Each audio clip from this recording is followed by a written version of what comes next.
Praise the Lord. ദാവീദിന്റെ ഒരു സങ്കീർത്തനം, 29-ാം സങ്കീർത്തനം.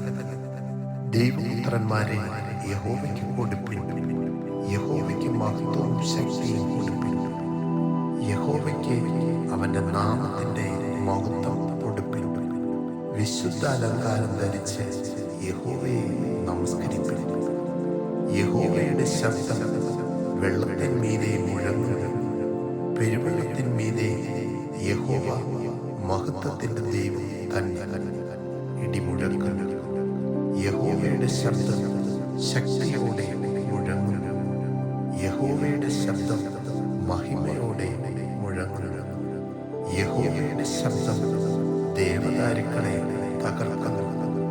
യഹോവ ലെബാനോനിലെ ദേവദാരുക്കളെ തകർക്കുന്നു.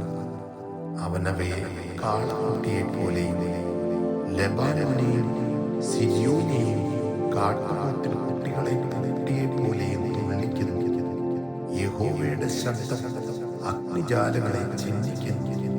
യഹോവയുടെ ശബ്ദം മരുഭൂമിയെ നടുക്കുന്നു. യഹോവ കാദേശ് മരുവിനെ നടുക്കുന്നു. യഹോവയുടെ ശബ്ദം മാൻപേടകളെ പ്രസവിക്കുമാറാക്കും. അത് വനങ്ങളെ തോന്നിരിക്കുന്നു.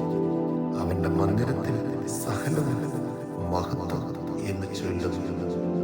യഹോവ ജലപ്രളയത്തിന്മീതെ ഇരുന്നു. യഹോവ എന്നേക്കും രാജാവായി ഇരിക്കുന്നു. യഹോവ തന്റെ ജനത്തിന് ശക്തി നൽകി.